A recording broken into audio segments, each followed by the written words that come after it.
রাত বাজে 12টা। হঠাৎ করে আমার রেস্টুরেন্টে কিছু খেতে ইচ্ছা করছে। তো এত রাতে তো রেস্টুরেন্টে যাওয়া সম্ভব না। তো ফ্রিজ খুলে দেখি যে একটা ফুলকপি আছে। তো আজকে সেই ফুলকপি দিয়ে একটা রেসিপি তৈরি করছি। আশা করি আপনাদের কাছে অনেক বেশি ভালো লাগবে। তো এর জন্য একটা ফুলকপি ছোট, ছোট পিস করে সামান্য পরিমাণ লবণ দিয়ে একটু সিদ্ধ করে নিচ্ছি।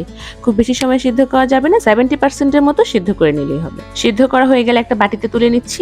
সিদ্ধ করা ফুলকপিগুলোকে কোটিং করার জন্য একটা ব্যাটার তৈরি করে নিচ্ছি। 4 টেবিল চামচ পরিমাণ ময়দা, 4 টেবিল চামচ পরিমাণ কর্নফ্লাওয়ার, হাফ চা চামচ লবণ, 1 চা চামচ শুকনো মরিচের গুঁড়া আর হাফ চা চামচ গোলমরিচের গুঁড়া। এখন এই সবকিছুকে একটা চামচের সাহায্যে ভালো মতো মিশিয়ে নিচ্ছি। তারপর অল্প অল্প করে পানি দিয়ে একটা স্মুথ ব্যাটার তৈরি করে নিব। ব্যাটারটা দেখে আপনারা অবশ্যই বুঝতেই পারছেন খুব বেশি ঘন কিংবা খুব বেশি পাতলা করা যাবে না। তো ব্যাটারটা তৈরি হয়ে গেছে। এখন এর মধ্যে আমি সিদ্ধ করা ফুলকপিগুলোকে খুব ভালো মতো কোটিং করে নিচ্ছি। তারপর ডুবো তেলে গোল্ডেন ব্রাউন কালার করে ভেজে নিচ্ছি। খুব বেশি সময় লাগবে না, কারণ ফুলকপিগুলোকে আগে থেকেই সিদ্ধ করে নিয়েছিলাম। তো এপাশ ওপাশ করে 2 থেকে 4 মিনিট সময় নিয়ে ফুলকপিগুলোকে ভেজে নিচ্ছি।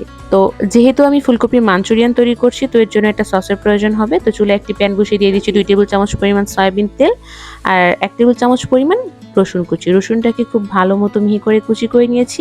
একটু ভেজে নিচ্ছি। ভেজে না হয়ে গেলে দিয়ে দিচ্ছি হাফ কাপ পরিমাণ ক্যাপসিকাম কুচি।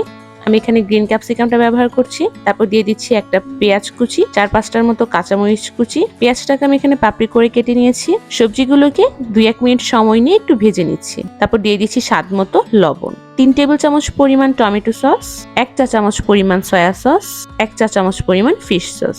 এখন এই সবকিছুকে খুব ভালো মতো আবারও একটু মিশিয়ে নিচ্ছি। এ পর্যায়ে চুলার আঁচটা অবশ্যই মিডিয়াম হাই হিটে থাকবে। তারপর দিয়ে দিচ্ছি হাফ কাপ পরিমাণে পানি। পানি দিয়ে সবকিছুকে খুব ভালো মতো মিশিয়ে নিচ্ছি। সসটাকে ঘন করার জন্য আমি এখানে 1 টেবিল চামচ পরিমাণ কর্নফ্লাওয়ার সামান্য পরিমাণ পানি দিয়ে একটু গুলিয়ে নিয়েছিলাম। তো এখন ওইটা দিয়ে দিচ্ছি। সসটা ঘন হয়ে আসলে আগে থেকে যে ফুলকপিগুলো ভেজে রেখেছিলাম সেই ফুলকপিগুলোকে দিয়ে 3 টেবিল চামচ পরিমাণ পেঁয়াজ কলি কুচি আর 1 টেবিল চামচ পরিমাণ ধনেপাতা কুচি। এখন এই সবকিছুকে নেড়েচেড়ে মিশিয়ে নিচ্ছি। মেশানো হয়ে গেলে আমি একটা বাটিতে তুলে নিব আর উপর থেকে কিছুটা সাদা তেল দিয়ে দিচ্ছি। এটা টোটালি অপশনাল। তেল দেওয়ার কারণে দেখুন কতটা সুন্দর লুক এসেছে। তৈরি হয়ে গেল খুবই মজাদার ফুলকপি মাঞ্চুরিয়ান। এখন থেকে রেস্টুরেন্টে কিছু খাওয়ার জন্য রেস্টুরেন্টে যেতে হবে না, ঘরেই আপনারা চাইলে সহজেই এই রেসিপিটি তৈরি করে নিতে পারেন।